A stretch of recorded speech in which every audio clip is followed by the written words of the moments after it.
Sound check. 1, 2, 3.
Good evening, councillors and members in the public gallery. I will officially open this evening's ordinary council meeting at 7 p.m.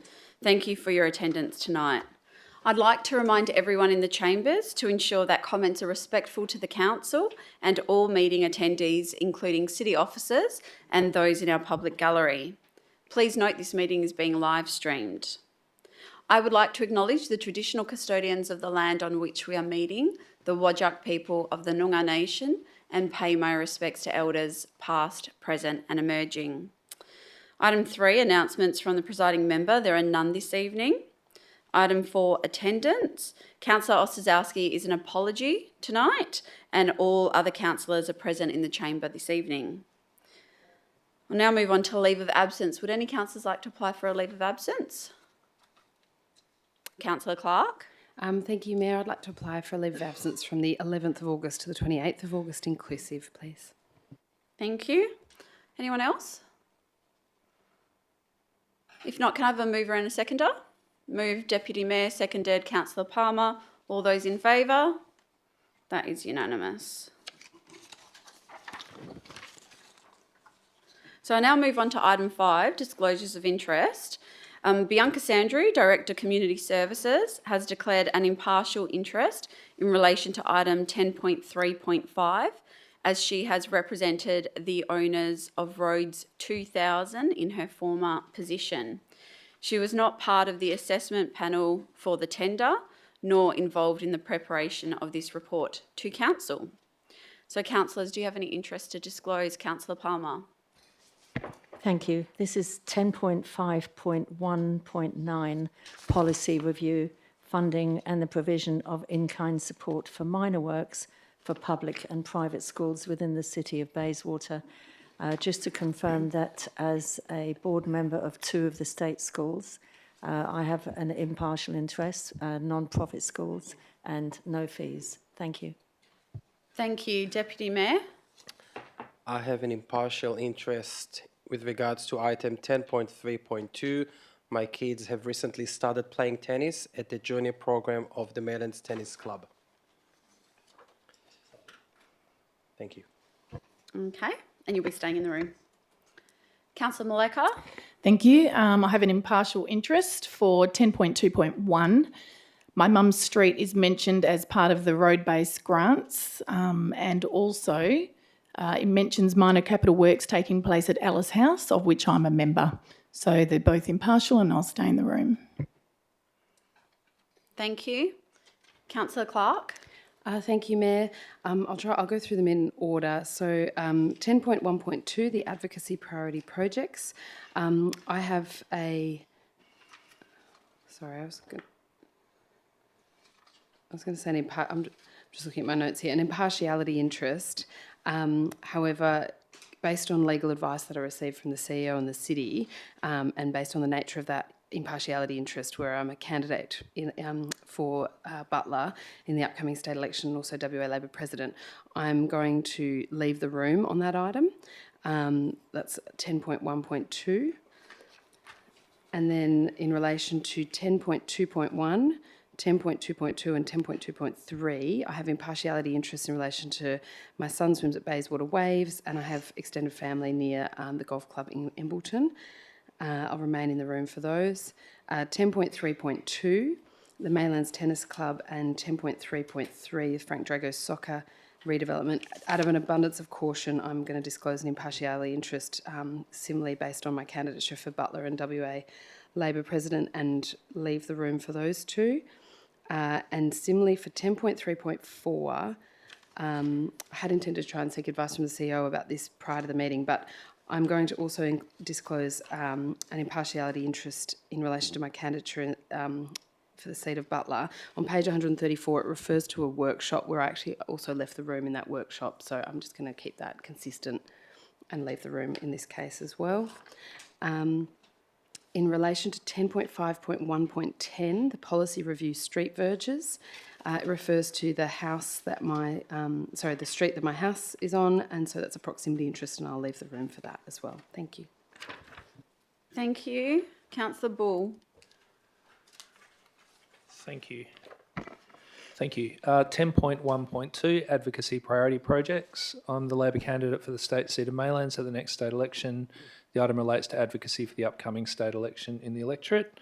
It's an impartiality interest, but given the risk of apprehended bias, I'll leave the room. Item 10.3.2, Maylands Tennis Club Court Conversion Funding Application. I am the Labor candidate for the state seat of Maylands in the next state election. The item discusses state election advocacy in the electorate. It's an impartiality interest, but given the risk of apprehended bias, I will leave the room. And item 10.3.3, Frank Drago Soccer Precinct Redevelopment Feasibility and Advocacy Preliminary Findings Report. I'm the Labor candidate for the state seat of Maylands in the next state election. The item contemplates state election advocacy in the electorate. Again, it's an impartiality interest, but given the risk of apprehended bias, I'll leave the room. Thank you. Anyone else? I'll just declare an impartiality interest in 10.3.3, Frank Drago's Soccer Precinct Redevelopment Feasibility and Advocacy Preliminary Findings Report. I know the people who came and gave a deputation on that item. It's an impartial interest and I will be staying in the room. And the other one that I will declare is 10.5.1.9, Policy Review, Funding and the Provision of In-Kind Support for Minor Works for Public and Private Schools within the City of Bayswater. I too am a board member on a local school. It's an impartiality interest and I will be staying in the room.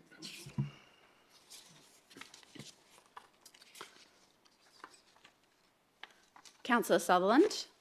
I'll just declare an impartiality interest for 3 items.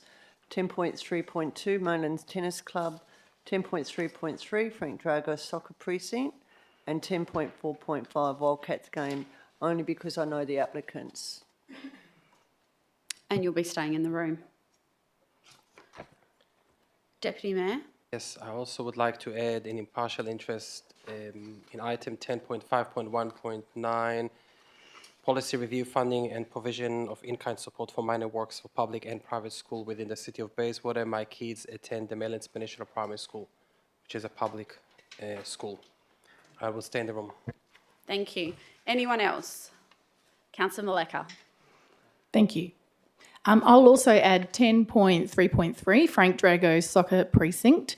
I know one of the deputies from last week as well, so that's an impartial interest and I will stay in the room. Councillor Easton. Yeah, sorry. So this one's 10.4.5, the Wildcats exhibition game. I have met some of the East Perth Eagles through my role as a councillor, so it's an impartial and I'll stay in the room. And the other one, which is flagged, is the 10.5.1.9, which is regarding provision of in-kind support for schools. My children attend a school in the City of Bayswater, so it's an impartial. I'll stay in the room as well. Thanks. Thank you. Councillor Bull. Yeah, I'll also declare an impartiality interest in 10.5.1.9, Policy Review, Funding and the Provision of In-Kind Support for Minor Works for Public and Private Schools within ... It's fallen off my page. My kids go to Chisholm Catholic College and I'm on the school boards of Hillcrest Primary School, Bayswater Primary School and Durham Road School. It's an impartiality interest and I'll stay in the room. Thank you. Councillor Ladder. Thank you. I will also declare an interest for 10.5.1.9. My child attends Maylands Primary School. I will stay in the room. Anyone else? Okay, I think we've covered all of that. So I'll now move on to item 6, which is public question time. So members of the gallery, I'll first call for questions on items on this evening's agenda, and then I will open to questions not on the agenda. Please provide your name and suburb before you ask your question, and keep in mind that you are limited to 3 questions. Are there any questions on an item on this evening's agenda? Please come forward.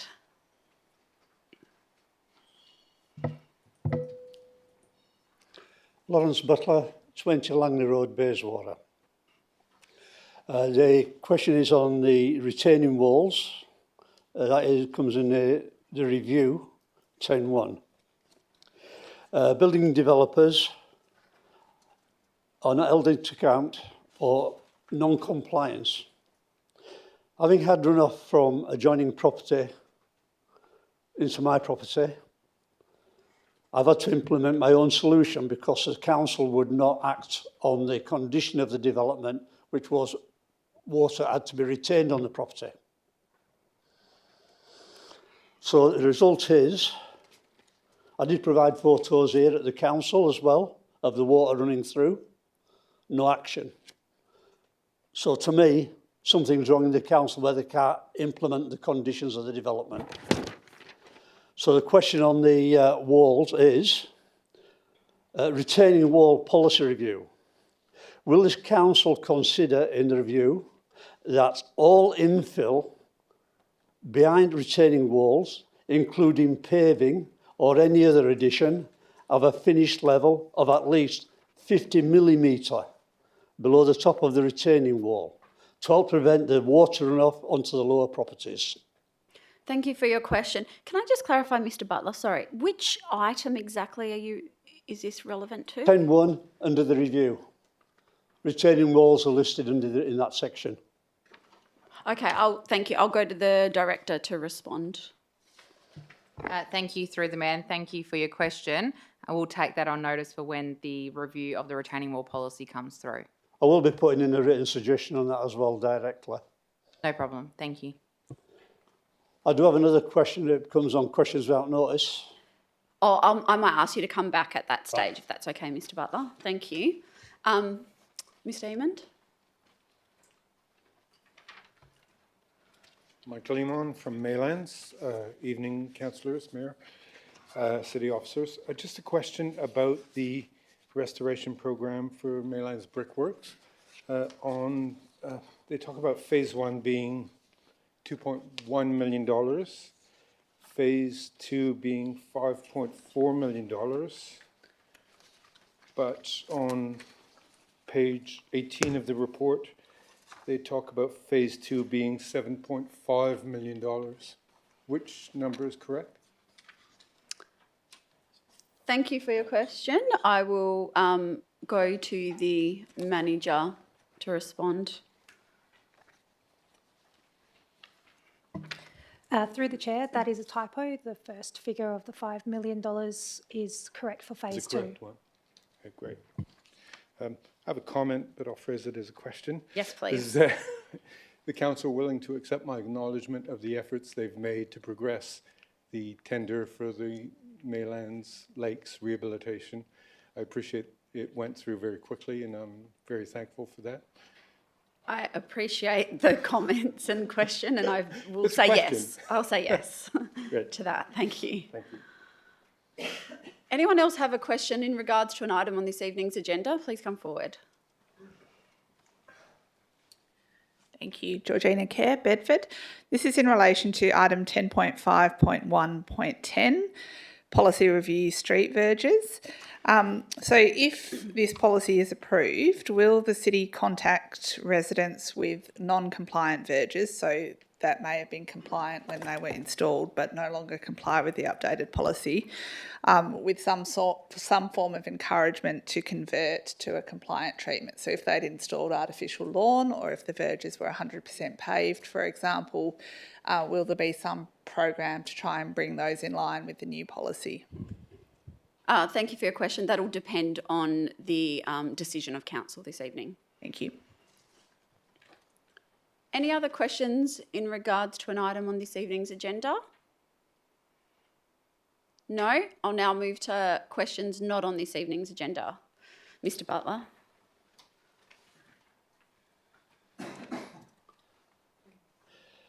Right, tree protection.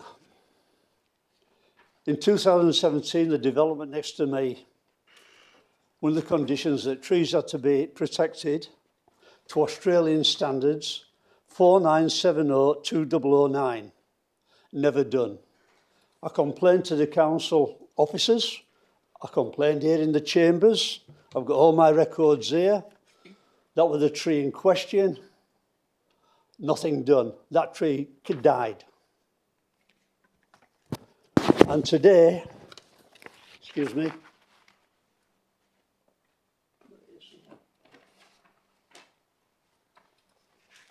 There it is. Today, we've still got the same thing going on. Councillor, yeah, if you could just pass that around. And your question, Mr Butler? Right, my question is this. I'm getting my paperwork mixed up.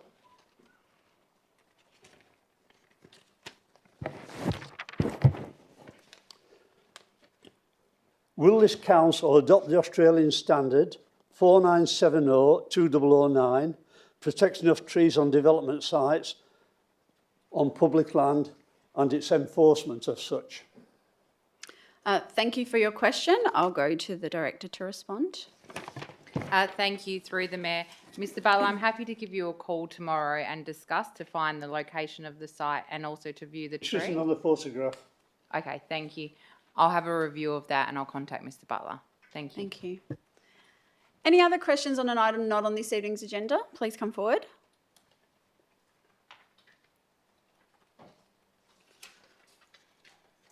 Harry Bazidis, Naranda. I refer to the article on page 3 of this morning's West Australian newspaper. On the gift register, Madam Mayor, you made an entry as to having received a gift of $3,300 from an investor in the city for a return trip to Busselton, including brunch, lunch, wine, dinner, and dinner back in Perth. The gift was from PT Bayan Resources TBK. The reason offered was stakeholder relationship.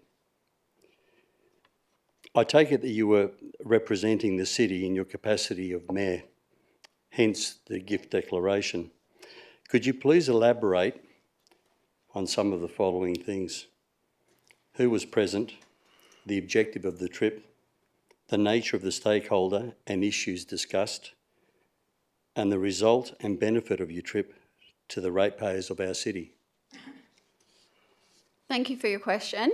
So as I do in my role as mayor, I take opportunities to meet with all sorts of investors and business people across the city. So this was an opportunity to meet with a potential investor, and talk about current investment opportunities across the city.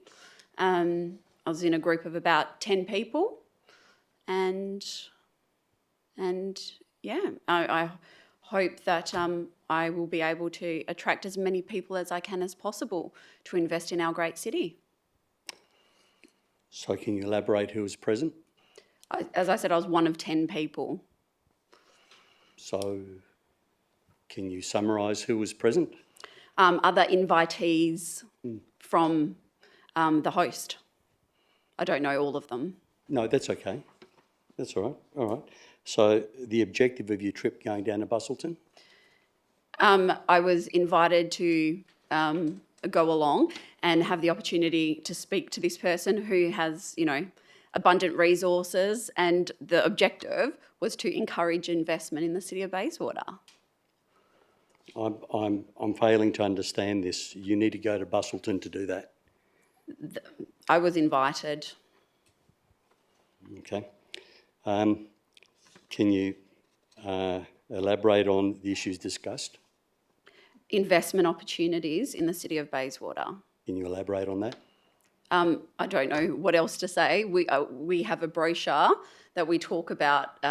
We have a prospectus open that we're looking for investors into the city. So spoke about potential sites across the city. We have multiple sites that we talk to multiple investors about. So there's no particular detail? It was a broad discussion about sites available in the city of Bayswater. Can you give me some topics? I'm trying to understand this. I'm trying to add clarity, and I think I'm getting sort of political answers. Because I am part of the city of Bayswater. I live here. I got my rates the other day. They were $2,400 and something. So I'm one of the people that what everyone does in this room is affected by, and I'd like to know what's happening in our city and how is that affecting me and my fellow ratepayers. And I'm not even getting what issues were discussed, considering there were many. Can you name 3 or 4? Investment opportunities, Mr. Bazidis. So the same subjects that were covered in our business investors event that was held at the city. So we have land across the city where we're looking for people to invest. And that's what was discussed. So I don't know how else I can answer that. But my role as the mayor is to promote our city and to encourage investment in our city. That's one of the functions as mayor, and I was carrying out my function as mayor. Okay, so the result and benefit of your trip, what benefit was there to the ratepayers of the city of Bayswater? Promotion of their city. That's it? Well, hopefully we'll see investment in the future. Okay, well, I don't seem to have any of my questions answered except the objective of your trip is to discuss a business. I haven't had anything else answered here. So, yeah, okay, so in the absence of an explanation, what tends to happen, Madam Mayor, is that when people don't know, they begin to speculate. And once they begin to speculate, they begin to form opinions. And these opinions may not necessarily be true and correct. And from what you were telling me, considering you've spent all day with these people, from morning to evening dinner, all you can say is you discussed business opportunities. So I'm beginning to form the opinion that this is most probably a junket. Mr. Bazidis, there were no ratepayers funds. Let me be very clear. There were no ratepayers funds expended on this trip. I realise that. Let's be very clear about that before you start using the word junket. I realise that. Thank you. I realise that, but it doesn't have to be the ratepayers' money for it to be a junket. There seems to be no transparency or accountability to ratepayers in this case. Mr. Bazidis, you have the ability to ask questions. I'm not going to accept statements that are offensive when I have complied with all of my obligations as per the Local Government Act. So I will not accept the allegation that there is no transparency or openness. I've been very open. I disclosed it as I am required to do. Well, only one question was answered. And I've answered the questions. You haven't answered who was there. You haven't answered I what was in a benefit there was, and you haven't answered who was present. I've answered that I was in a group of 10 people. I did not invite those people, and I don't know all of their names. Okay, I only asked for 2 or 3. My final question was the outcome of your trip shared with any other councillors or senior staff? The outcome, sorry? Well, you went down to Busselton, you spent all day with investors. Was any of the outcomes of that trip shared among your colleagues or senior staff of City of Bayswater? Well, yes. The answer is yes.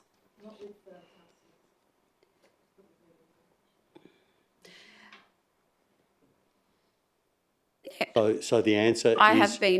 I've answered all your questions and I've indulged more than 3 questions from you, Mr. Bazidis. Well, the reason there have been And I've more already than 3 answered questions is that. because I keep repeating the same questions all the time. Mr. Bazidis. Okay. All right, then in that case, I'm not satisfied with the answering of my questions, and I would like to request that that it is recorded in the minutes that the Mayor has not answered all my questions and details of her privately funded, and in my opinion, a junket to Busselton. Again, I'm going to repeat, there were no ratepayers funds used in this, and I would appreciate that the word junket, which has connotations to it, is I don't accept that at all. Well, when there are three I'm meals fulfilling my and role. there's wine I and am there's fulfilling my dining role as and all mayor. that, it ticks all the boxes. I'm of fulfilling a my junket, role as and that is mayor. my opinion. And I prefaced it by saying, in my opinion. I'm Thank you, fulfilling my Madam Mayor. role as mayor. Okay, thank you. Any other questions on an item not on this evening's agenda? Please come, Mr. Tonkin. Harvey Tonkin, Noranda. Just a question. The councillors all receive an income, and that income comes from the City of Bayswater, who in turn receive income from the ratepayers. So I would have thought that if you went out, your income, your pay, comes from the City of Bayswater, from the ratepayers. So there was money spent for that day. No, I'm not. I'm just being pedantic. There was money spent. Is that correct? Mr. Bazidis, when I go to the local shops and do my grocery shopping, are you suggesting the same thing? No, it was, unless it was a you've non-working day. I think you've misunderstood. Non-working day, I work all day, every day, basically, in this role. This is an Okay. all the time role. So I don't know And when I you don't think disagree, I don't work. and you do a good job. I'm just clarifying what your statement was. That Mr. no, Bazidis, there was no expense to the City of Bayswater. Oh, sorry, Mr. Tonkin. it's all right. It's okay. There was no expense to the City of Okay. Bayswater. I just wanted to clarify. Thank you. Any other questions? Mr. Dyke? David Dyke, Maylands. I see my question has been answered and I accept that's a reasonable answer. And I'd like to explore further about our friendly day with the environment section. I have another question, and it is, would the City of Bayswater consider preparing a time capsule, collecting changes and data from, say, 2020 for 5 years?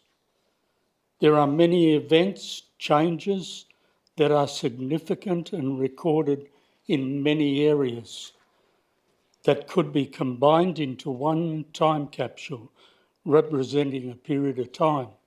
Where I'm getting to there is there's a Bayswater station, there's the Ellenbrook line, there's environmental things happening. There's a lot of things that would be ideal to combine together and put into a time capsule. Thank you for your question. The CEO's advisor will take it on notice. Thank you. Thank you. Any other questions? Please come forward. Thank you, Georgina Kerr, Bedford.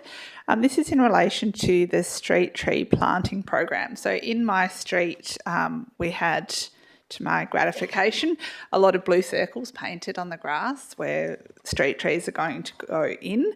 That was a number of weeks ago. There are no trees yet. The blue circles have disappeared with all the lovely rain.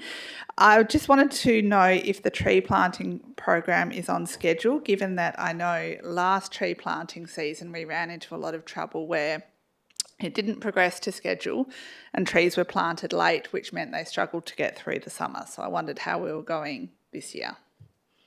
Thank you for your question. I'll go to the director. Through the chair, as far as I know, in terms of what the teams are doing out there, they're on schedule. Sorry, just to add, if there are other methods of knowing where the trees are going other than the blue circles, I assume. So if the blue circle's gone, they will still plant a tree there? That's correct. Thank you. Thank you. Any other questions? Okay, so councillors, the City has received questions in writing from 5 ratepayers this evening. The questions and responses are listed in your run sheet and I will take those as read.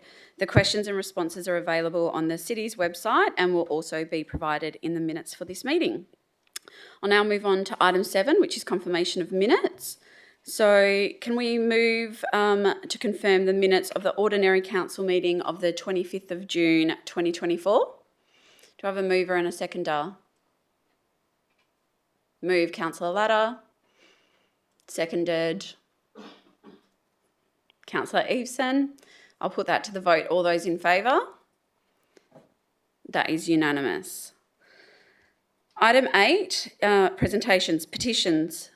Are there any petition, Councillor Latta? No, there isn't, but can I just do a late conflict of interest? Yes. For 10.5.1.11 directional signs, just an impartial interest because I have a business in the city of Bayswater to which this policy could apply, but there's no financial.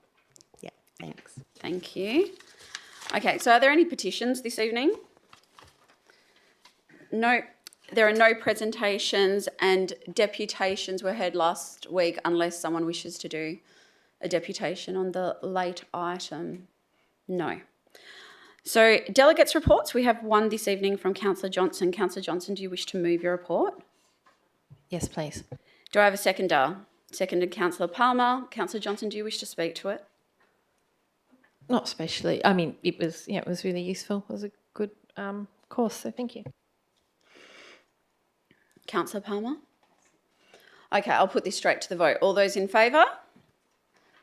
That's unanimous. Okay, so we'll now move on to item 9, method of dealing with agenda business. And pulling first this evening was supposed to be Councillor Sazowski. He's not here, so Councillor Eveson, Okay, it thank is you. you. Yeah, so we've got a few. So 10.1.1, that's the response to City of Swan referral for Roe Estate. 10.1.2, the advocacy priority projects.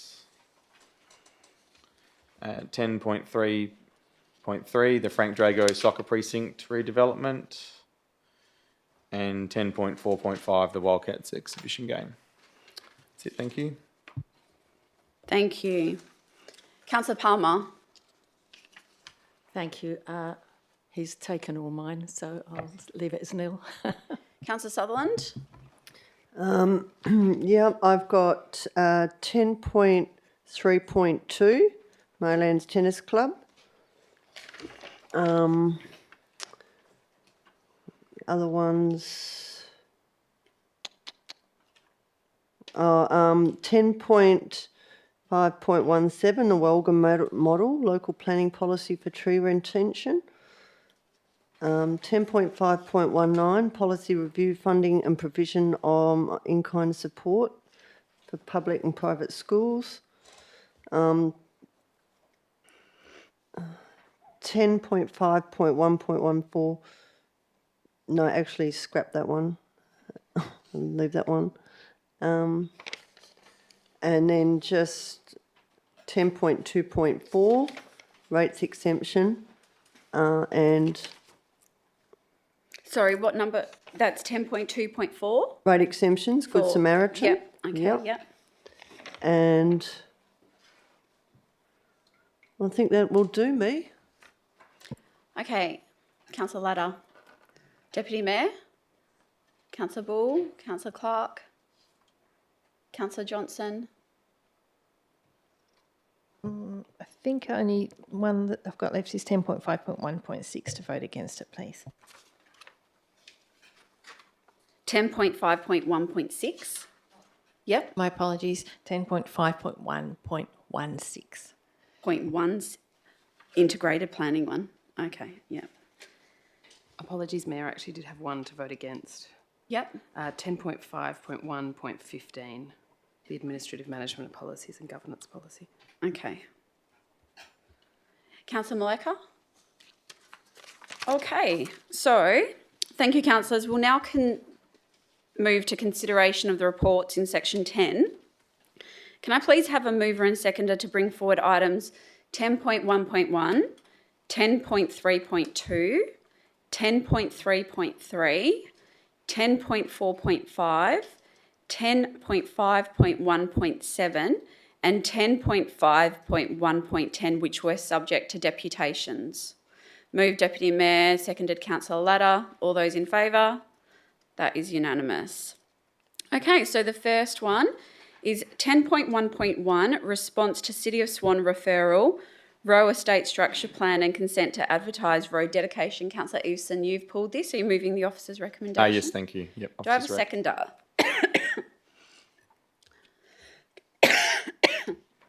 Excuse me, Councillor Palmer. Councillor Eveson. Thank you. Yeah. So, look, I'd like to thank the officers for their efforts in collating this report, and most importantly, the support that they've provided to the community in regards to fielding questions and providing answers on this proposed structure plan contained within the City of Swan.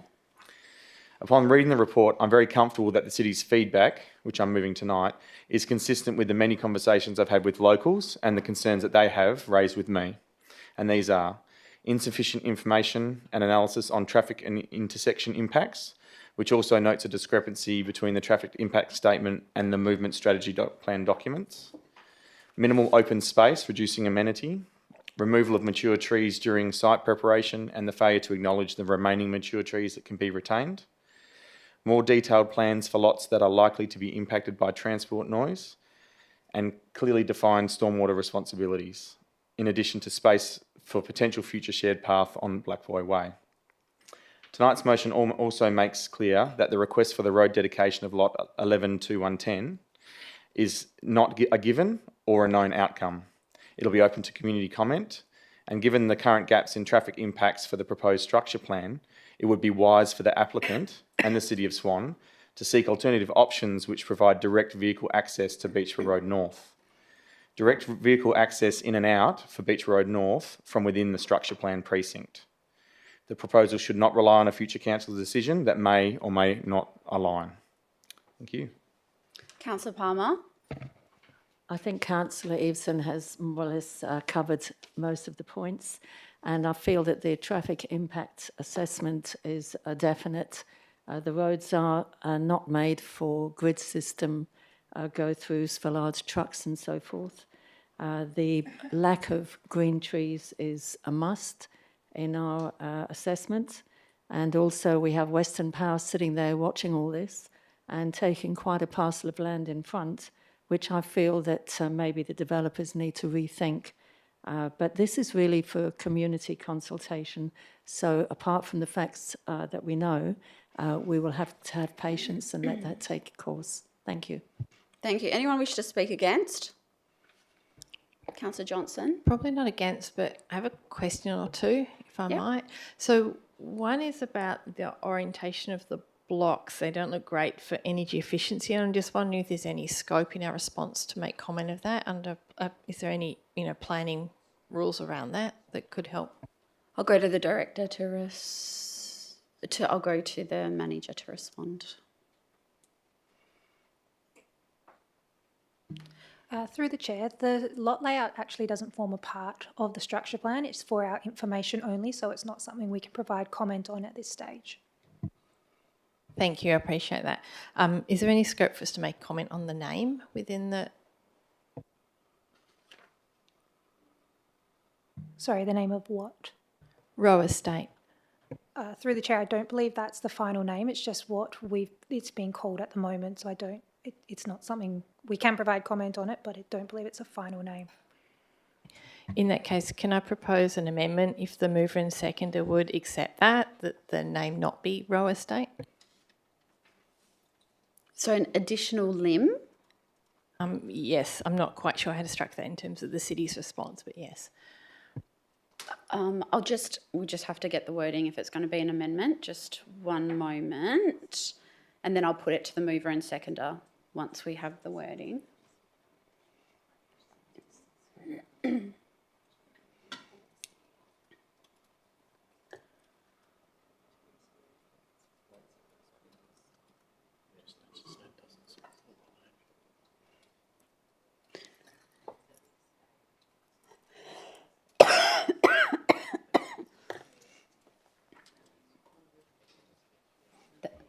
Is not supported.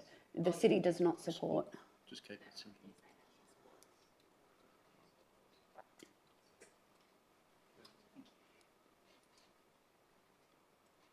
Are you happy with that limb, the wording of that limb, Councillor Johnson? Thank you. I'll just check with the mover and seconder if they accept that. Yeah, just a question. What's the reasoning for? I just wanted a bit of understanding about why.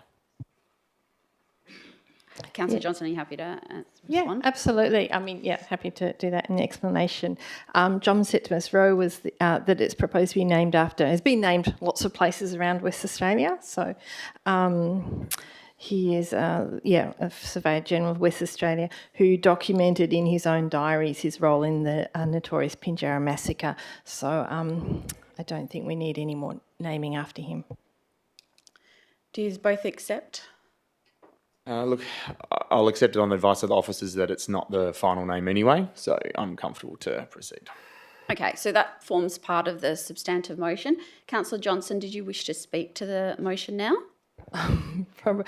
Look, just in general, absolutely. The officers' recommendations on this one make a lot of sense. It's a shame to lose that shady school to lots of housing. We need lots of housing, quality housing and high density housing closer to the train station makes sense. But the traffic impacts and loss of public open space is real, so I appreciate the officers' work on this. Thank you. Anyone wish to speak for? Anyone against? Oh, Councillor Sutherland. Yeah, the first two I agree with. The third one I don't. I don't never agree with changing our history just because there was something happened. We all have potholes in our history, but we've got to talk about the positives and not the negatives. It's just really getting tiring. The first two, yes, I think it was a great report. I really want to thank Alex Bray for all the questions that I had on this one. The vehicle access and the vehicle, the movement is a big thing. Going down Black Boy Way, you can tell that street is just not, obviously built for the number of cars.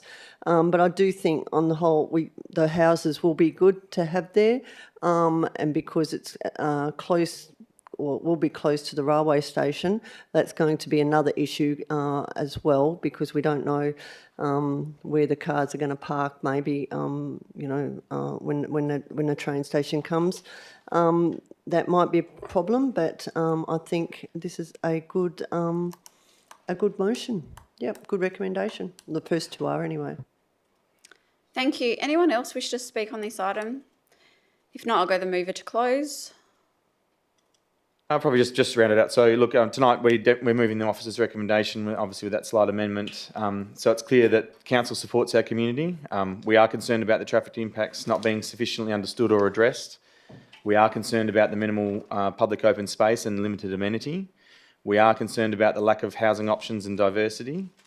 We are concerned about the limited acknowledgement and retention of mature trees. We have these and other concerns, and we seek action on them before this plan moves forward. Tonight we're providing detailed feedback on a proposed structure plan within the City of Swan, so they can duly consider and satisfy the concerns that have been raised prior to making any future decisions. So I hope they take it on board. Thank you. I'll now put it to the vote. All those in favour? That is Councillor Maleka, Councillor Eason, Councillor Palmer, Councillor Latta, Deputy Mayor, Councillor Bull, Councillor Clark, Councillor Johnson and myself.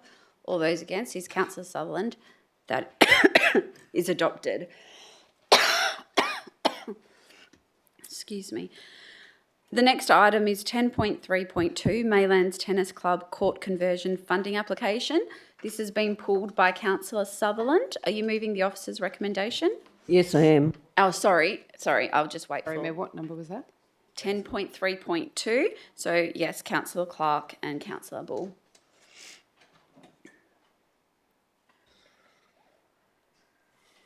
So, Councillor Sutherland, are you moving the officer's recommendation? Yes, I would like to support this application. Sorry, I'll just check if there's a seconder. You're moving the officer's recommendation. Councillor Latta seconding. Councillor Sutherland?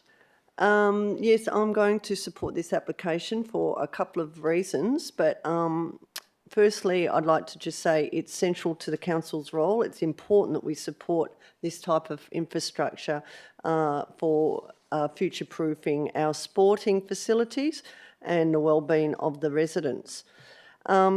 It's obvious that hard courts and lights now are the future for tennis, and will give a much-needed boost to the club's coffers. setting it on its own financial road to sustainability. Just coming back from the States, I was down south in South Carolina and Georgia, massive tennis centres there, and I know it's a bit off cart, but just to say that the way it's going now, hard courts and lights for different types of tennis, pickleball and paddleball, and that will come here. You might laugh, but it will come here, and we need to be future-proofing that. It's also becoming popular for the older crowd, and I'm getting to that age now where my knees are starting to hurt. So I think we need to look at that in the future. Finally, as I've said many times before, sport is really important, both for physical and mental well-being and mental health. And I think this is a great application and will serve the people, not just in that peninsula area in Maylands, but all of the city of Bayswater and indeed other areas as well. I know people come from far and wide to go to this club, so I'm very happy to support it, and I'd like to thank the deputation people from last week for doing it. Thank you. Thank you. Councillor Ladder.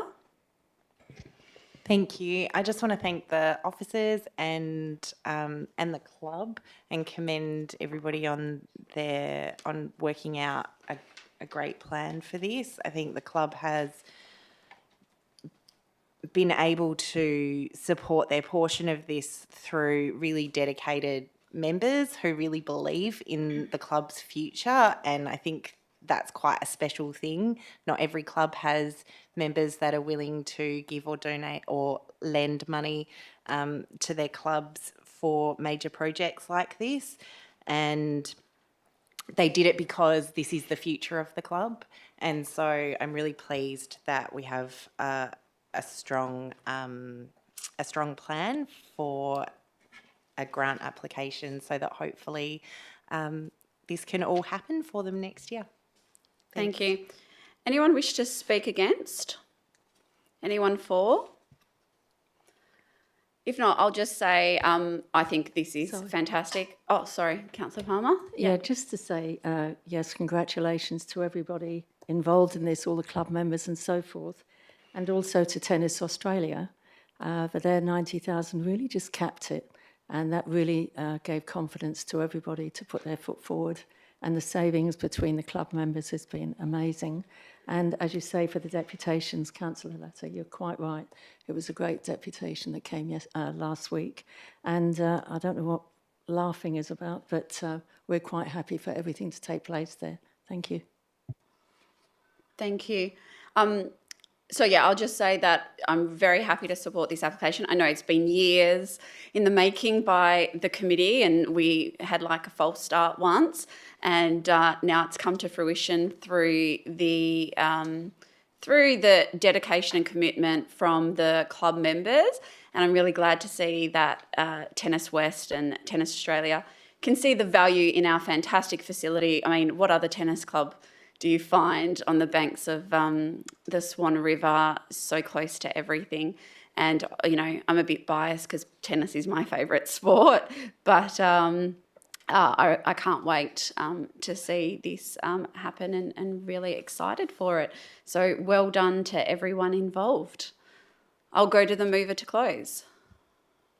No, there's nothing much to say. I just think bring it on, and I'll be looking forward to seeing new hard courts down there by the river. It's a great part of the world, and it's great to play tennis down there. Okay, I'll put this to the vote. All those in favour? That is unanimous. So, no, we can't, the next one, they still have a, they still... Oh, okay, all right.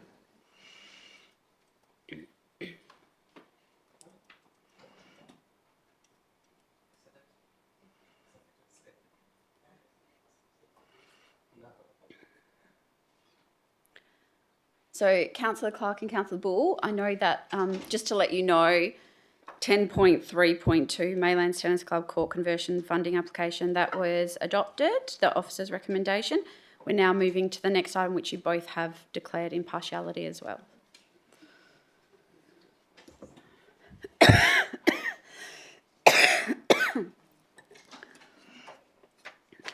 So, councillors, we're at item 10.3.3, Frank Drago Soccer Precinct Redevelopment Feasibility and Advocacy Preliminary Findings Report.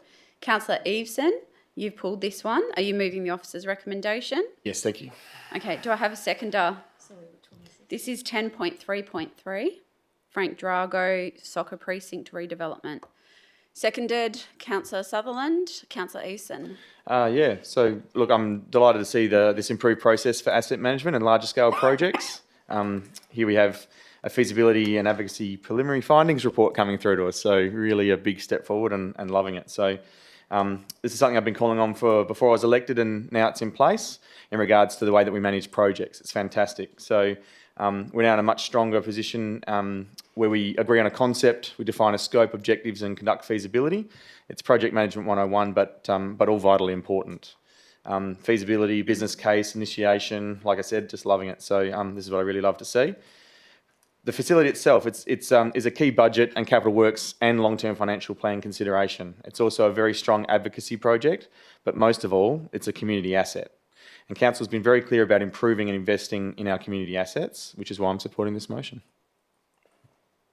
Thank you, Councillor Sutherland. Yeah, I haven't got much to add, just to say that this is a much needed facility that will add to the strength of soccer or I should say football and the sport in this location. And I do like what the Speaker's deputation said last week about being a short distance from the Basie train station. I think that's important. And also, most importantly, the demand for the grounds are very high, and I think this will just keep going on and on and on. So, yeah, I'm very happy with it. Thanks. Anyone wish to speak against? Councillor Johnson. So I just have a few questions, and my apologies, I wasn't here last week. I was on leave that was approved in April.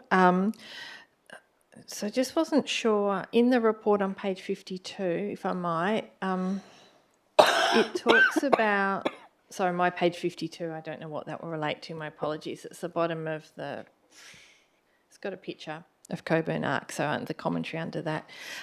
It says the group and city officers held 2 in-person meetings with the soccer club and key stakeholders who occupy Frank Drago Reserve. I thought only the soccer club was, so I'm not sure who the other occupiers are, like what other stakeholders have been spoken with at the moment. Just wonder if I can get some clarification on that, please. So my understanding is that it was the bowls club and the tennis club. And if there were more, I might just seek if the city knows if there were more, but that's what I'm aware of. Just through you, Madam Mayor, my understanding is that the consultants reached out to all users that occupy that facility, that parcel of land, and just had consultations with them in relation to what future uses would be. So all the clubs that would be there would have been extended an invitation. Thank you for clarifying. Yeah, that wasn't quite clear. So none of the neighbours yet, or nothing's gone out publicly yet on this one, is that correct? I'll go to the CEO. So through you, Madam Mayor, just to clarify, Councillor Johnson, for community, is that the question? Oh, yes, sorry, the residents in the surrounding area. So through you, Madam Mayor, my understanding is that consultation and broader feedback hasn't occurred with the residents and community around that facility. Thank you. I'm just wondering, thank you for that. So just one last question, so through the Mayor, if I might. To what extent was preserving the area's public open space a consideration in the plan so far? I'll go to the director. Through the Chair, can I just have a clarification? You're talking about just that particular area or a broader area? Goes back to when we were talking about developing Van Maylands, Meltham.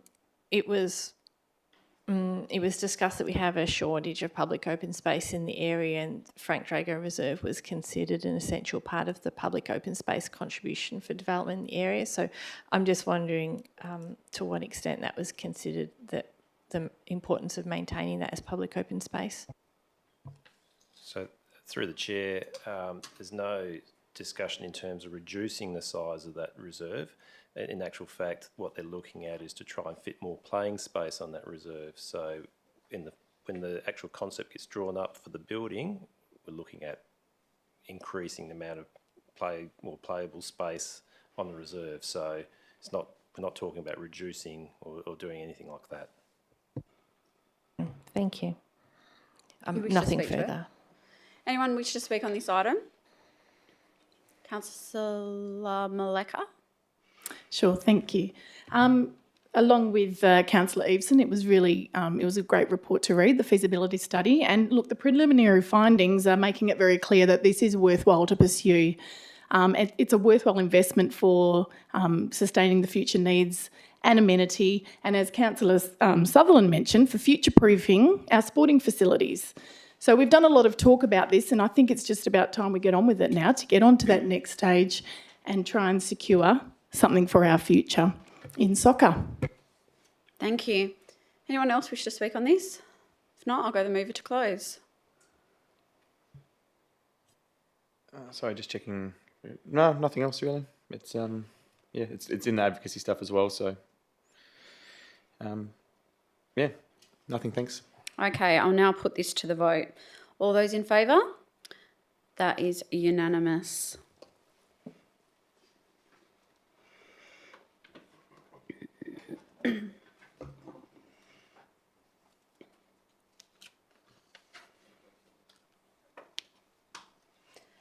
So Councillor Clark and Councillor Bull, 10.3.3 Frank Drago Soccer Precinct redevelopment, that was adopted as per the officer's recommendation. So the next one is 10.4.5 Wildcats Exhibition Game Morley Sport and Rec Centre. Councillor Eveson, you've pulled this. Are you moving the officer's recommendation? Yes, thank you. Yep. Do I have a seconder? Seconded Councillor Sutherland. Councillor Eveson, and I'll just remind you there are some confidential attachments in this, so please. Speak broadly. Councillor Clark? Sorry, Mayor, the Deputy Mayor's saying he thinks I have an interest in this one. The Wildcats one? Can No. I just check 10.4.5? I don't think I did. You didn't declare one. 286. Sorry, just to... No, it's all right, Deputy Mayor. I prefer someone said something rather than not. No, my apologies, everyone. Thank you. Okay, so I'll go to Councillor Eveson, just being cautious not to breach any confidentiality. Yeah.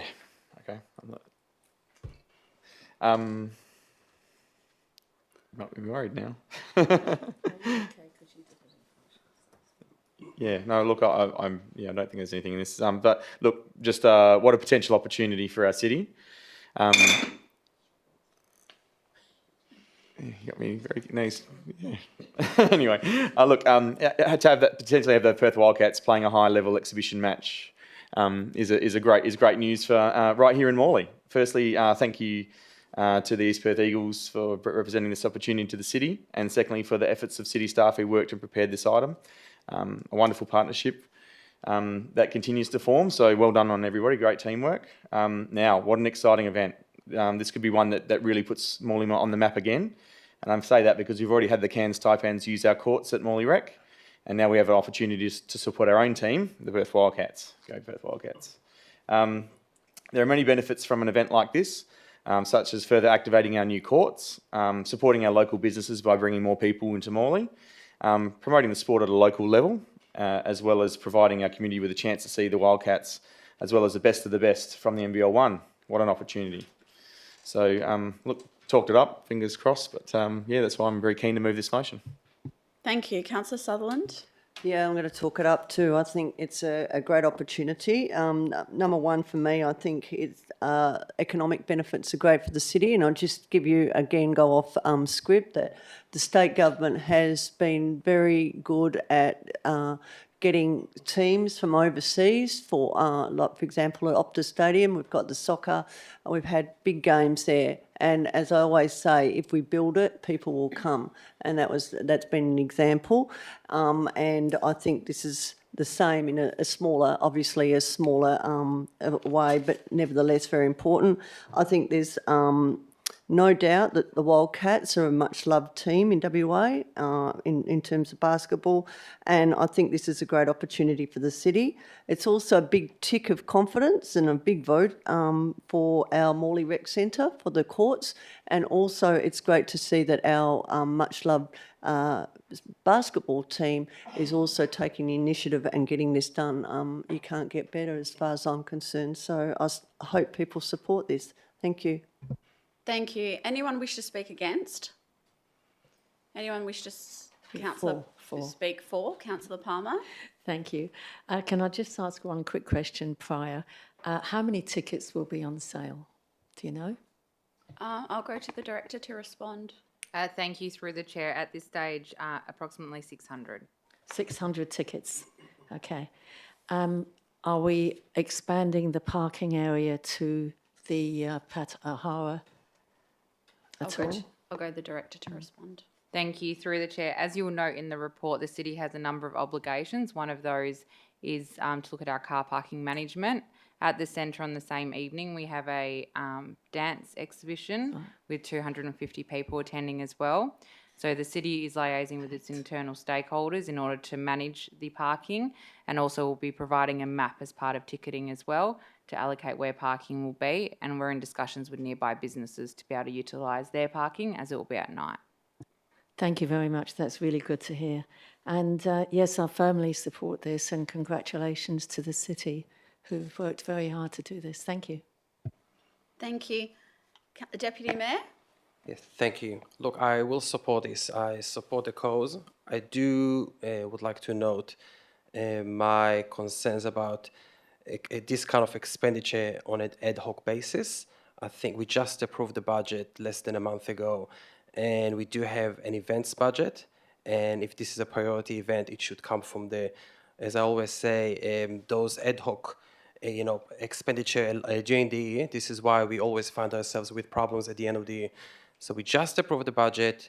There are allocations there. This should come from there, but I will support this. Thank you.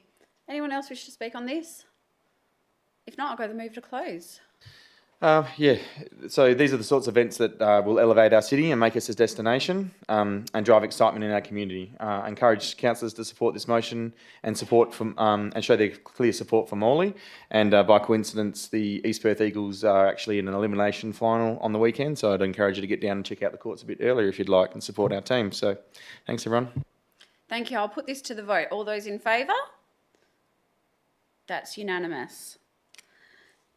So we now move on to 10.5.1.7, Walga Model Local Planning Policy for Tree Retention. Councillor Sutherland, you've pulled this. Are you moving officer's recommendation? No, I'm not. But I just wanted to pull it because I don't know if anyone else was. As in to vote against? You pulled it to vote against? Okay. Would someone like to move this item? Councillor Latta? Do I have a seconder? Councillor Palmer? Councillor Latta, do you wish to speak to it? Not really. It's just a deferral of an item so that the city can prepare it. So, Okay. yeah. Councillor Palmer, anyone wish to speak against? Anyone wish to speak for? Councillor Johnson. I don't know for or against. I'll make a comment that I wish we weren't deferring it. I think all councils need to adopt this or similar to put pressure on the people making our planning decisions at the state level about how seriously we need to take tree protection on private land. Councillor Clark.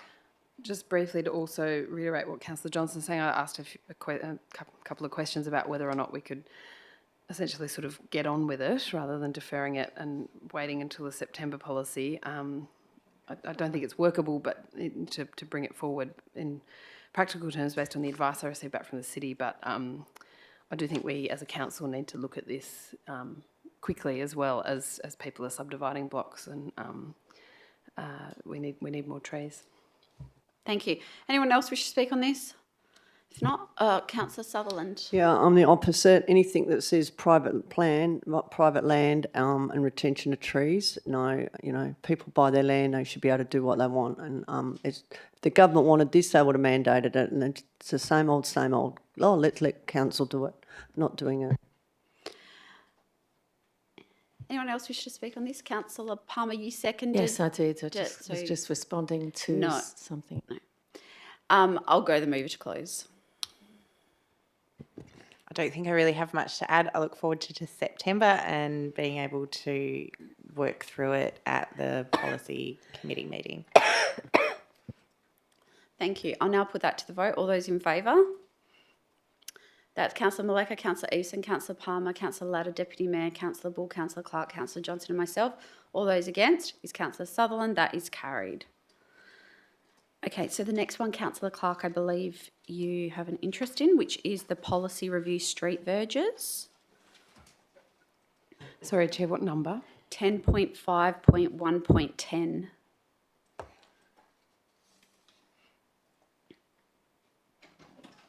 Okay, so councillors, we're up to 10.5.1.10, policy review street verges. Do I have a mover and seconder? Move Councillor Johnson, seconded Councillor Latta. Councillor Johnson. Thank you for that. This one, well, it does say no fake lawn, and we're quite explicit about that. So it talks about the verge treatments. Sorry, I just lost my train of thought for a moment. And so it's good that we've tightened up the wording around that. I think that's all I had to. Okay, Councillor Latta. Yeah, I think that this policy just clarifies some things and makes it clearer the ways in which we want to mitigate urban heat island effect on verges. Yep, that's it. Thank you. Anyone wish to speak against? Anyone for? Councillor Palmer. Yeah, I think it's a very sensible item. And the fact that trees planted on brick paved areas will still be having to have brick paving if people want, but there should be a tree there in that shady part as well. So there's lots of good give and take here, and especially as we are going against any artificial, which is wonderful. So no artificial rubbish on the verges. Thank you. Thank you. Councillor Sutherland. Look, not much to say, but I'll just give my bugbear, the lack of maintenance and tidiness of the verges. Would be nice to have something a bit more meaty on that. They're supposed to be kept and maintained, but a lot of them are just not that good, and it just brings the suburbs look tired, especially around the border near Dinella and that. So that's my only bugbear for this one. Thank you. Anyone else wish to speak on this? If not, I'll go the mover to close. Thank you. We did have a good discussion about this at the Policy Review Committee, which was awesome, and I appreciate the officers were, quite open to having a robust conversation about our expectations of our street verges. Thank you. Thank you. I'll now put this to the vote. All those in favour? That's unanimous. We'll just get Councillor Clark back in the room.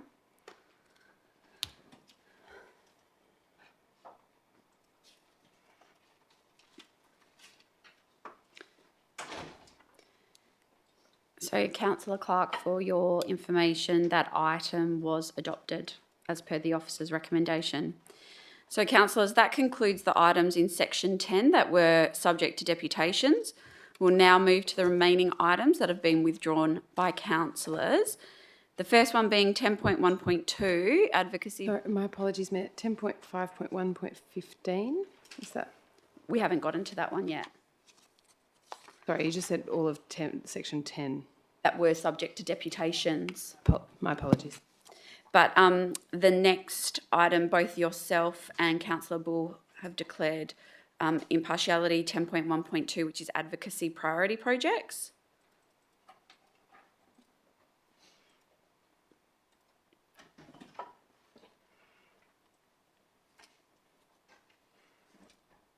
Okay, so Councillor Eveson, you've pulled this. Are you moving the officer's recommendation? Yes, thank you.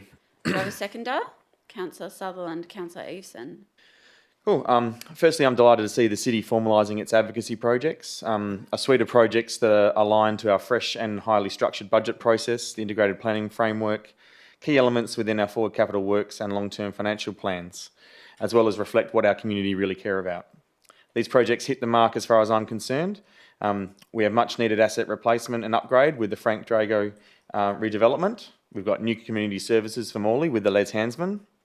Critical infrastructure, local jobs and economic growth, plus environmental improvement with the Bayswater Industrial Area sewer, along with key environmental along with the key environmental challenges at Maylands Lakes and important heritage retention and enhancement for our brickworks.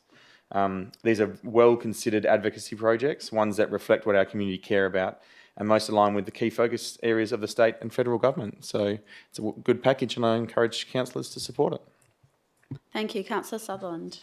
Yeah, the same. I think all of these are well worth it, and they will bring much, hopefully, economic development, especially the Bayswater Industrial Area that needs sewage, and the Maylands Lake for environmental.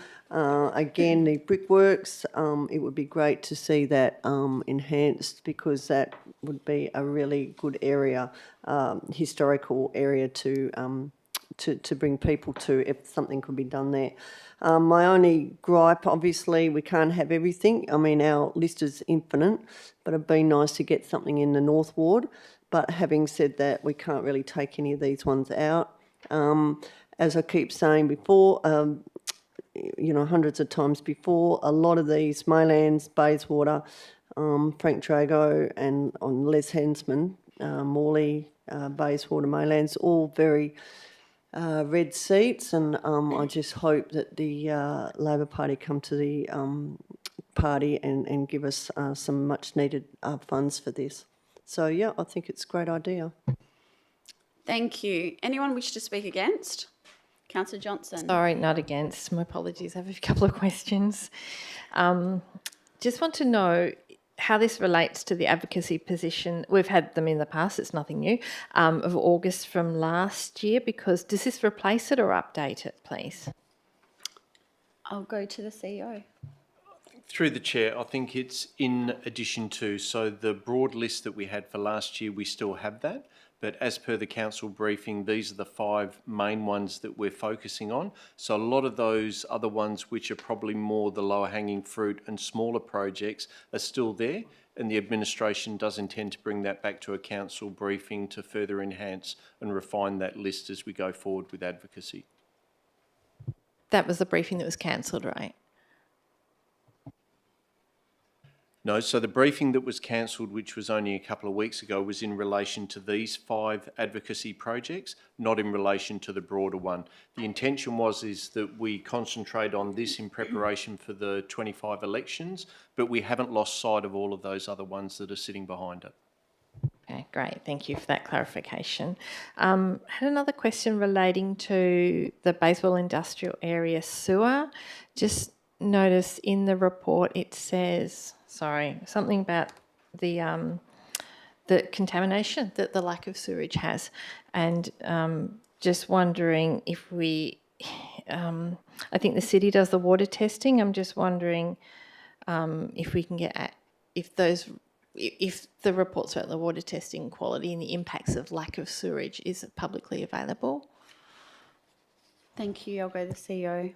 So through the chair, my understanding is that we work with the state government agencies in relation to that testing. The results of it, if they're public information, I'm getting a nod from the director, so yeah, so they are published and... Okay, so my apologies. Is it the state that does the water testing in that area, or is that our city staff? I'll just go to the director to respond. Through the Mayor.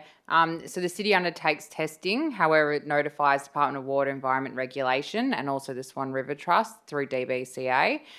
If there are elevated levels within the Swan River itself through the catchment of the Bayswater Industrial Area, then there will be notification made publicly by the state government agencies of those levels that have increased. Subsequent to that, our internal stakeholders who utilise the reserves down there, so for example our environmental teams, if there is a tree planting or some sort of activity that's occurring, then all those who are involved would be notified as well. So, and there's typically signs that are down there as well. Thank you for that additional information. It was sort of alarming reading. I know there's been a long history of contamination from lack of sewered areas, so definitely for a whole number of reasons, but that including that, really encourage that to be at the top of the pile in terms of the advocacy positions. Thank you. Thank you. Anyone else wish to speak on this item? Deputy Mayor. Oh, sorry, Sally. I beg your pardon. Councillor Palmer. Sorry. Thank you very much, Madam Mayor. Yes, thank you for the shortlist. I think there has been a lot of work over the years going into this, into all of them. And I do agree with Councillor Sutherland that the North Ward in particular has been omitted again. We have an amazing place called Lightning Swamp and also the Lightning Bushland. So much can be done for our people over there. It's more than low-hanging fruit, and I hope that the next time we do a round that it will become a priority project sooner rather than later. But I hope that there are things happening in that low-hanging fruit department. Thank you. Thank you. Deputy Mayor. Thank you. I'd like to start with a question, Madam Mayor. Just for the record, those advocacy documents, are those live documents that will continue to be updated? I'll go to the CEO. I believe so, but I'll go to the CEO. Yes. Thank you. Just wanted to clarify on the record. I'm very happy that we are taking our advocacy to the next step. Those projects are important ones. There are more. If it's underground power along arterial roads like Guildford Road, we have other projects that we should continue and find funds for them. But those are our priority projects.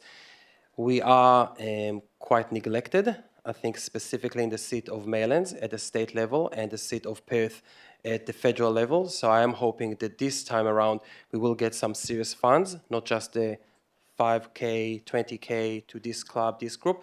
We want the big ones. We want to fix the lakes. It is that the lakes are linked to the Swan River. It is a state issue. We have the Maylands Brickworks on the state heritage register. The building is falling apart. It is definitely a state issue.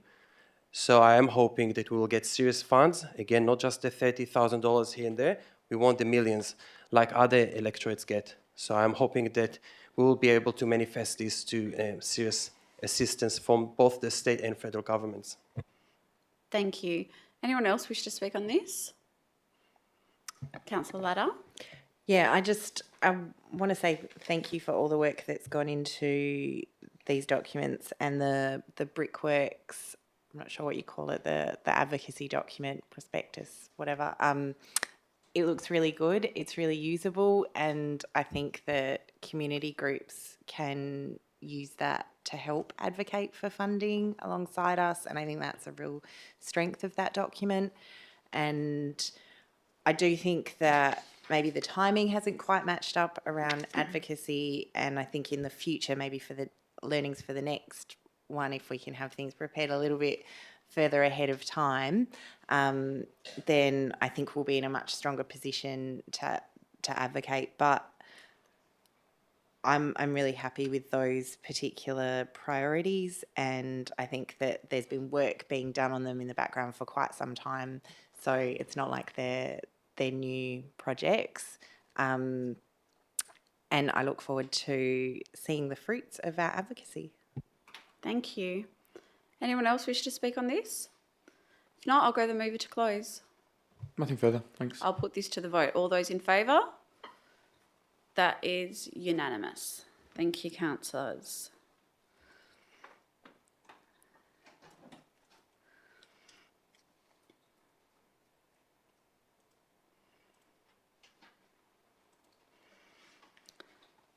So Councillor Bull and Councillor Clark, that item was adopted as per the officer's recommendation. Okay, we now move on to item 10.2.1, financial report for the period ended 30 June 2024. Nobody's pulled this, but there were a few interests. So do I have a mover and a seconder? Move Councillor Sutherland, seconded Councillor Palmer. Councillor Sutherland, anything? Councillor Palmer? Sorry, forgive me. What item was that? My apologies, I missed. 10.2.1 financial report for the period ended 30 June. So, anyone wish to speak on this item?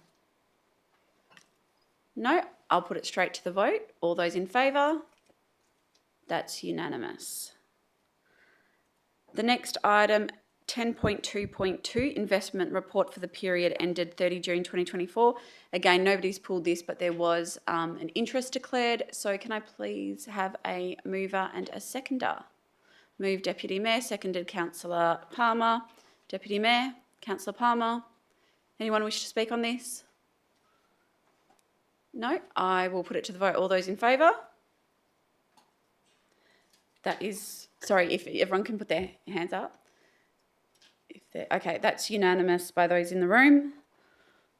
Okay, the next item is 10.2.3.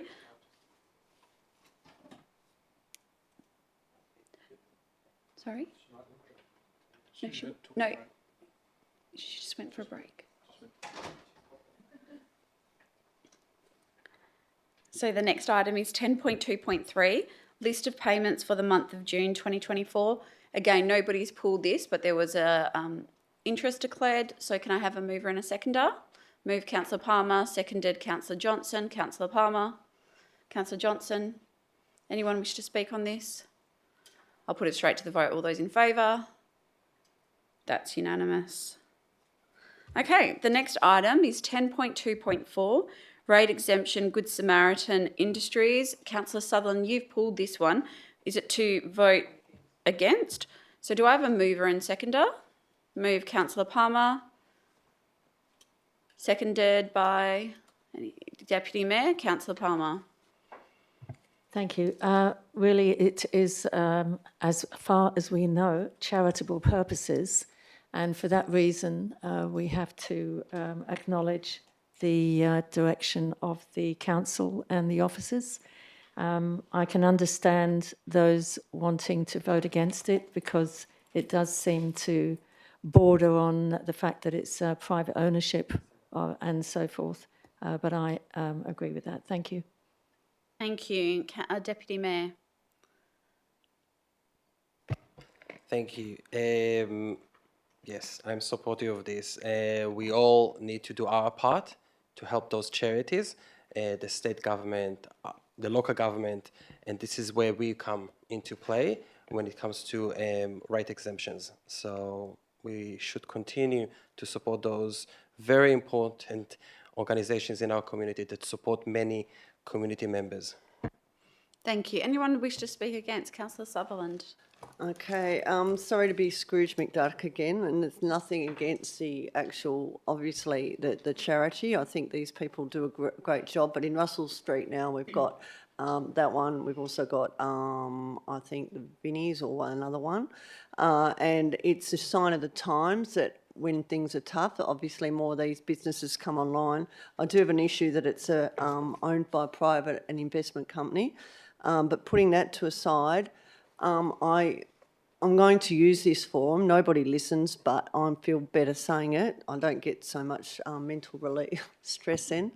That if in times of hardship like this, town centres like Morley, and not just Morley, but other town centres around the metro area, are going to go through we're going to see a rise in these sort of NGOs because people are doing it tough. But it comes on the council then to pay these rates because money has to come from somewhere. I do think the state government need to look at this and start giving some money to these councils like us because there's always an opportunity cost. We lose money because we've had to pay this, and I'd hate to know how much money we've lost with all these, not just these sort of businesses, but also housing, which the Department of Housing should be doing, not the council. So that's the reason I know I'm not. I know it's going to get across the line anyway, and has to, but I just think we need to think about these. The state government's got rivers of gold, we don't, and especially now where everyone's opening their rate notices, especially businesses, private businesses that have got differential rates now, an increase in rates, and these guys are not having to pay. It's just simply not fair for councils like us in these areas, so I'm not supporting it. Thank you. Anyone wish to speak for? Anyone against? Not against, but just a statement quickly. Go ahead. Yeah, so just to call out on page 37, thanks to the officers for mentioning the total, which is the total approved rate exemptions given to eligible applicants for 23-24 was $1.2 million, excluding this application. Thank you. Anyone else wish to speak on this? If not, I'll go to move it to close. Thank you, Madam Mayor. Yeah, we all support charity, all of us here, and I do respect everything that Councillor Sutherland has said. Our hands are tied through what the regulation is, and that's why we support the charities, of course, but it just is very irksome when you see private industry or private ownership getting the benefit of a charity having a rate-free assessment on the year. Thank you. Thank you. I'll put this to the vote. All those in favour? That is Councillor Maleka, Councillor Eason, Councillor Palmer, Councillor Latta, Deputy Mayor, Councillor Bull, Councillor Clark, Councillor Johnston and myself. All those against is Councillor Sutherland. That is carried. So the next one we're up to is 10.3.4, Councillor Clark. This is the expression of interest for the use of the Bay Waste transfer station, which I believe you wish to leave.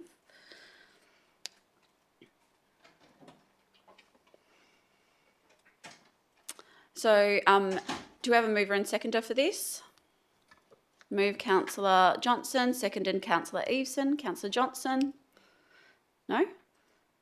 Councillor Eveson? Look, it's it's an underutilised site. Thanks for mentioning the report, but highly sought after, given the proximity to access the broader metro area. So I think it's very prudent that the city goes out on an EOI and come forward to the city with some opportunities to invest.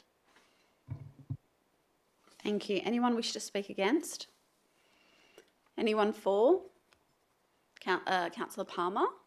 Thank you, Madam Mayor. Yeah, it is used as our waste transfer site and recycling for people to come along and bring their excess baggage and have that recycled.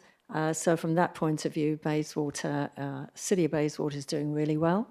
But also I think this is a must and that we do have to look ahead and progress. Thank you. Thank you. Deputy Mayor? Thank you. I will support this item, but I would like to make it put it on the record that I do not support selling the Bayswater transfer station. Thank you. Anyone else wish to speak to this? If not, I'll go to move it to close. Thank you. Yeah, I agree. We've heard time and time again this is a strategic site for the city. Yeah, very interested to see how it can be best utilised. I know it is valued as a transfer station for residents, and would be not. Yes, likewise, I think we should keep it in public hands. I'll put this to the vote. All those in favour? That's unanimous.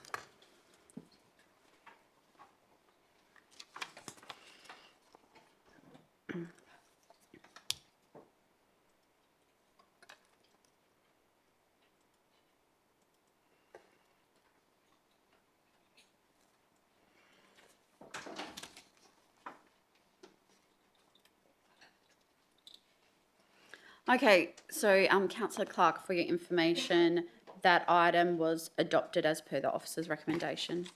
So the next item we need to discuss is 10.4.1, proposed change of use to short-term accommodation, lot 5, unit 5, 16 Watson Place. Nobody's pulled this, but it requires an absolute majority. So can I ask for a mover and seconder? Move Councillor Sutherland. Anyone wish to second? Councillor Eason? Councillor Sutherland? Councillor Eason? Anyone wish to speak against? Anyone for? I'll put it straight to the vote. All those in favour? That is Councillor Maleka, Councillor Eason, Councillor Sutherland, Councillor Latta, Deputy Mayor, Councillor Clark, Councillor Johnston and myself. All those against? It's Councillor Palmer and Councillor Bull. That is carried. So the next item is 10.5.1.9, Policy review, funding and the provision of in-kind support for minor works for public and private schools within the City of Bayswater. Councillor Sutherland, you pull this to vote against. So do I have a mover and seconder?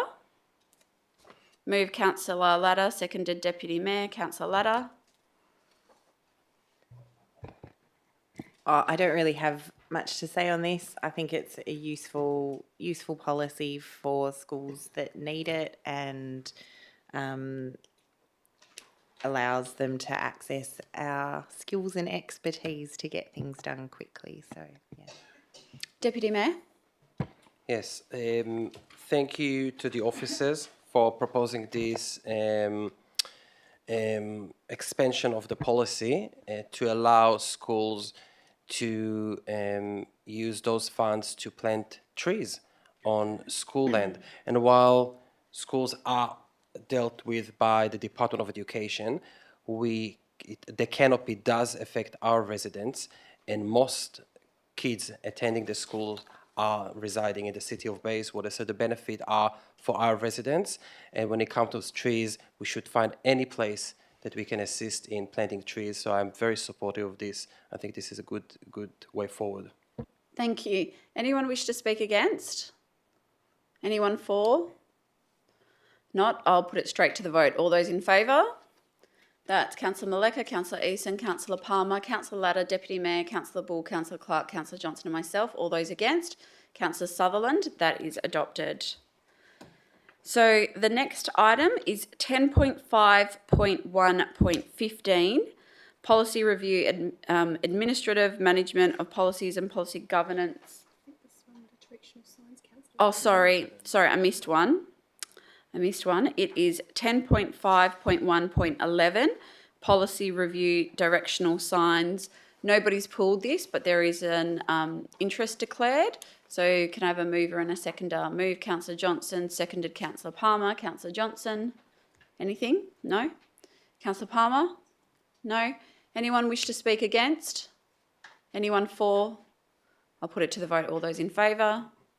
That's unanimous. Okay.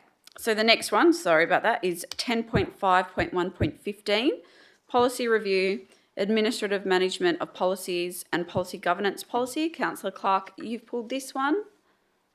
Only to vote against, so I didn't want to move it. Thanks. Do I have a mover and seconder for this one? Move Councillor Eason. Do I have a seconder? Councillor Johnson. Councillor Eason, anything? Councillor Johnson. Councillor Clark, you wish to speak to it? Yes, just to explain why I want to vote against this. Obviously, the name excites everybody, Administrative Management of Policies and Policy Governance Policy. It's policies? No.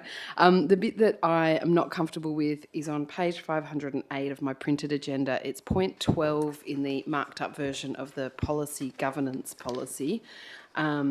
And it's the second last dot point. It's an updating of references in relation to operational procedural documents, legislation, Australian standards. At a complete abundance of caution, I think part of what we should be doing here on council is if there is updates to legislation, standards and procedural documents, that should then come back to council. The difficulty of just sort of having that as an administrative, even a minor inconsequential amendment is that we as a quasi board may not actually be aware that something has changed, particularly around Australian standards, because you might notice through WOLGA and others that legislation's changed, but you might not know that the ISOs have been updated. So it is a very minute point around my, principle that we shouldn't be delegating some of these things. They should keep coming back to council.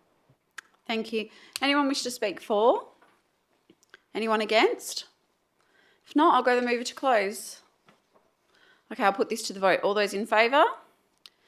That is Councillor Maleka, Councillor Eason, Councillor Palmer, Councillor Sutherland, Councillor Ladder, Deputy Mayor, Councillor Johnson and myself. All those against? Councillor Bull and Councillor Clark. That is carried. The next item is 10.5.1.16, Policy Review, Integrated Planning and Reporting Framework Policy.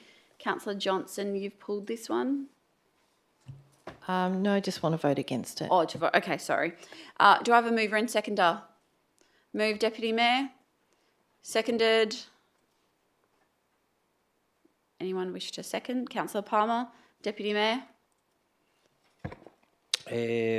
Look, I think it's what we see here is a good approach. We asked at the committee level, we asked the city to not lose some of the principles in one of the policies that were up to be revoked. So we are just not losing them and incorporating them into the revised integrated planning and reporting policy. So I think it's a good approach. Thank you, Councillor Palmer. Anyone wish to speak against? Councillor Councillor Clark first. Thank you. So much dissent. Agreeably. I've got no particular problem with this, except it says we're going to repeal a document that I really liked, which was our strategic budget policy. We just laid out some really simple principles about what we should be trying to achieve in terms of, not spending. It's stuff we do. I know it's stuff we're going to do. Stuff like not spending more than we're going to rate people and things like that. So I just really quite liked the old document. It talks about taking the 1% reserves policy that we've had for some years here and maybe sometimes possibly in the future putting it back into another policy. So until that happens, I'd like to keep the old one. Thank you, Councillor Clark. Just to speak against, just in case anyone wanted to speak for before me, but to reiterate Councillor Johnson's view, I really liked the old document, and for those who weren't involved in producing it, there was a whole heap of real blood, sweat and tears that went into negotiating it, discussing it, working out as a council, and also then as the city, because it was in conjunction with the administration, what were our long-term financial principles that we wanted to then negotiate the budget each year around. One of those was 1% back in for the Capital Works Reserve, recognising that we've got ageing infrastructure, that we probably, that we need to really keep up with the demands to renew that infrastructure. That I really can't let go of. And the other thing that I can't let go of and was a success, and then of course hasn't been repeated, which I said in my opening speech around participatory budgeting, was was generally the way that participatory budgeting actually failed, where people didn't commit to keep doing it. We did it once. I structured it back on the notice of motion so that it would happen, on a regular cycle every 2 years essentially. COVID, kicked in, so that was okay. We deferred it for a year, and then we kicked the can down the road, and we didn't listen to the people who came into this building, came into these chambers, and were an amazing bunch of about 40 people from memory, all different demographics, all different ages, and across the city, who really had a massive input into how we do our budgets. So I can't lose that. And the city won awards for it, and then in subsequent years we just went and ditched it. So I'd like to see that brought back in the medium to long term. I think the more that you listen to people about how the money's spent and what they want on the ground, that will actually help this council go forward in the medium to long term with things like asset renewals. So if you want to sort of build some of the things that we need to build, the big projects, we are going to have to make some hard decisions as a council, and I think you only do that by bringing people along with you. So I can't support these changes. I'd really encourage people to have a think about whether they do, and also what principles we're then putting back in place around our budgeting, because we used to have a budget committee. We used to have much more stringent, when I first got on council, much more stringent processes around some of the budgeting and forward planning, and I fear that we're letting those go. Thank you. Anyone wish to speak for? Anyone against? I'll go the mover to close. Thank you, and thank you to all the comments. I also liked the strategic budget policy. The original recommendation that came to the committee was to revoke it. So we had 2 discussions at 2 meetings, how to incorporate, and the committee agreed to take the good principles or the main principles from that policy and incorporate it to the integrated planning and reporting policy. And we did receive clear advice from the officers that those 2 policies deal now with the same issue, with the budget and the process. So instead of having 2 policies, also for residents that are might confused, they do not understand really where to look at, we will have one policy that will include everything. If something is missing, I think it should definitely can come back to the policy and we can add more things. But I recall that we did discuss and we kept all the main principles that were the strategic budget policy, were important to me, and they are now included. So I do not think we lost anything important. With regard to the bond percent, again, we're not losing it. Limb 2 saying that we are going to consider it very soon, from what I understood from the governance team. They are going to bring that policy, the major capital works reserve, to the policy committee and letter to council very soon to consider that principle. So we are not going to lose it. There will be a robust discussion about that one. And about the participatory budgeting, that can still be considered on an annual basis by the council when we start the process around the budget. So we are not losing that as well. It can happen if council wishes to. Thank you. I'll put it to the vote. All those in favour? That is Councillor Maleka, Councillor Eason, Councillor Palmer, Councillor Sutherland, Deputy Mayor and myself. All those against is Councillor Latta, Councillor Bull, Councillor Clark, Councillor Johnson. That is carried. Okay, so we will now move to adopt the remaining items in section 10 on block. Can I have a mover and seconder? Move Councillor Maleka, seconded Councillor Latta. All those in favour? That's unanimous. Thank you. And we'll now move to notices of motion. There are none this evening. Item 12, questions from members without notice. Are there any questions? Councillor Johnson. Thank you. What have I got? Oh, one is about the live stream of the agenda briefing. I watched it while I was on holidays. It was cool. It was short. It was cosy. But it goes for an hour before it before the recording starts. And just wondering if when we pop them on the YouTube, if we can just trim them up so you press start at the start time. That'd be awesome. Thank you. Thank you. And can I just add to that? Sorry, just because you've brought it up. I have been contacted by someone who was watching and said the camera positioning, they couldn't see the people talking. And now that I'm looking at the screen, Shifted, yeah. it seems like you can't see the people giving public questions or deputations are not being captured. So while we're on that topic, if we can change that. Thank you. Did you have another question, Councillor Johnson? Thank you. Sorry, Councillor. I read in some media reports that, Madam Mayor, you're not happy with the Galleria and you have been having some regular meetings with them. I'm just wondering if we could have a briefing, please, about those meetings. I'll go to the CEO. Through you, Madam Mayor. Happy to give Council a briefing and updates. The last time we've met with the Galleria, though, was prior to Easter, back in April. And we've emailed and requested further follow-up meetings, but we've had no response from the Galleria management in relation to that. Oh, my apologies. Thank you for that. I also read in some media reports, questions earlier, to the Mayor about a coal mining company in the Maylands Golf Club and a gift registry. So I'm a bit confused because I didn't know we had coal interests in the city. But my question is really, is there a proposal from the golf club? Is there something live on the table that the city is aware of, or the officers, or the Mayor? I'll go to the CEO. Through you, Madam Mayor, we've got no formal proposals, but we do have a councillor briefing in a couple of weeks' time, and council will be briefed in relation to that site. Okay, thank you. Councillor Eason. Sorry to go second, but Mulla Galleria. So it's a slightly different question. Just have you had any contact since, I guess, some of the coverage of more recent times? So it sounded like it was answered. Not from me, and I'll go to the CEO. Through you, Madam Mayor, the answer is no. Councillor Palmer. Yeah, there was a question in the gallery which they asked if you had some sort of advocacy with people after your meeting down south or wherever. I hadn't heard about it until somebody texted me this morning, and I wondered when you said that you had told, we were in knowledge of it, I wasn't aware. Were other councillors aware of your trip? I don't believe so. I spoke to staff. Just the staff. So none of the councillors were aware? None. because the way it was responded to was, it sounded as if the councillors and the officers were aware of it. So I'm just putting it online.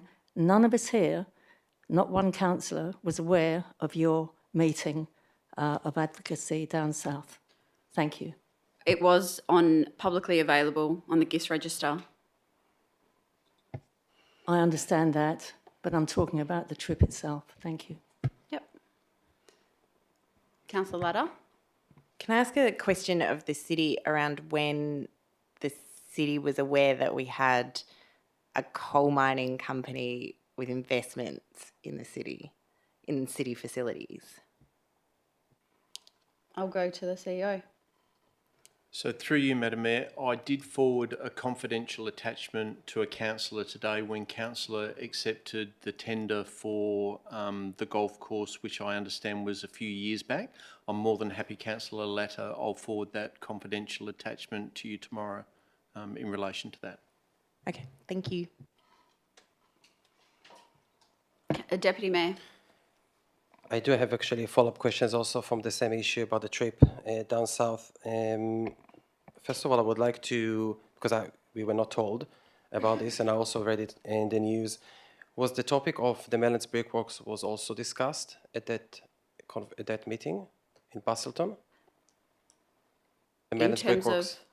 Any relation to the Mellons Brickworks was discussed? That was one of the sites that was discussed. So I have a follow-up question. Is this now a financial interest? Yes. So a follow-up question, Madam Mayor, and I'm sorry to put you on the spot. So was that was not disclosed tonight at the item on the brickworks on the advocacy? So I'm just curious if do we need to vote again on this item? Is it not valid? Do we have responsibility? I don't. Because we had an outing today. My financial interest is with that. It's not on the whole subject. Can we clarify just so we know that we do not need to vote on this again tonight, on the advocacy? So am I allowed to vote on any issues with Mellons Brickworks? What's their involvement with the? You just said that the topic of the brickworks and developing the brickworks was discussed in Bustleton, and we just discussed tonight the advocacy around the Mellons Brickworks. Are those not connected to each other? Developing the site by a developer and the advocacy around the brickworks, I don't know. They're not connected from the governance point of view. Yeah, but my interest is with Just because I understand that the financial interest, it is now a financial interest, as I understand, yes. And it's beyond $300. I just want to know if we need to vote on this again or not. So through the mayor, through the chair. So if PT Bayan Resources had an application before the council, or if somebody who was in a financial relationship with that company had a matter before the council, then the mayor would be required to declare an indirect financial interest or a financial interest and leave the chamber. But my understanding of the advocacy item that was considered by council tonight, it wasn't seeking approval of anything in relation to that company or any subsidiary of that company. I think I've answered the question. So just to clarify, and I guess it's also for the public, so any issue around 10 Glove for the future, that will be in a financial interest? So any involvement of 10 Glove with any item with regards to the Maylands and Emberton golf clubs or applications for other sites, investment, would they be financial interest? Through the chair. So if PT, I hope I'm getting the name right, PT Bayan Resources continues to be an investor of 10 Golf, that means that they will have a financial partnership, which creates an indirect financial interest for anyone who is closely associated with either of those companies. As the mayor has accepted a gift, that would be an indirect financial interest if that matter came to council, if they are still an investor of that company. Okay, thank you for clarifying. I also would like to, because I do feel a bit uncomfortable as CEO with what you just said about that there are no proposals. This is what I heard, no proposals this is what I heard. Can you please clarify, because I know something else and I don't want to be on the record. Through you, Madam Mayor, what I stated is there's no formal proposals. So council will be receiving a briefing in 2 weeks' time in relation to that facility. Thank you. Councillor Palmer. Just a quick clarification. I just feel that if we had all been made aware beforehand, just in a normal sense of the advocacy and what is going on prior to that, we wouldn't have had such a confusion. Thank you. Any other questions without notice? Councillor Clark. Mayor, and to the CEO, just in the interest of complete full disclosure, I was unaware about the article and the Mayor's disclosure, but I have had Mr Sam Lee of 10 Golf very briefly raise the Maylands Brickworks site, the fact that it was in some way being considered by the administration. He sort of mentioned it to me in passing, so I just want to put that on the public record and note that that would form an impartiality interest, I suppose, in that sense. But other than that, I've got no further information as to what is actually on the table or not. Any other questions without notice? If not, we'll move on to item 13, new business of an urgent nature. So can I please have a mover and a seconder to accept item 13.1 RFT 12-2024 Maylands Lakes Environmental Restorations Master Plan Tender Award as urgent business? Moved Deputy Mayor, seconded Councillor Latta. Do you wish to speak to why it's an urgent matter? Quickly, just in case anyone thinks differently, we are progressing with this issue, and the office has, I think, explained to us in an email why they brought it to us now, and it was they brought it after the agenda was issued. We do need to progress with the master plan urgently because of the issues that residents are suffering around the lake, so we do need to progress with this, so it is quite urgent. I'll put that to the vote. All those in favour of accepting urgent business? That is unanimous. Okay, so that takes us to item 13.1. Do I have a mover and a seconder? Move Councillor Latta, seconded Deputy Mayor. Councillor Latta.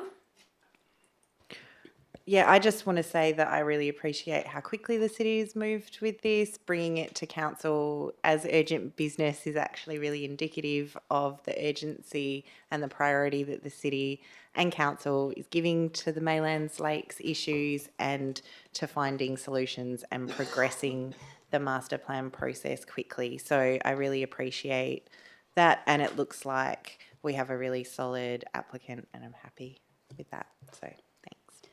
Deputy Mayor. Anyone wish to speak against? Anyone wish to speak for? I'll put it straight to the vote. All those in favour? That's unanimous. Okay, so item 14, confidential items. There are none this evening. So I will close the meeting at 8:52 p.m. Thank you, councillors.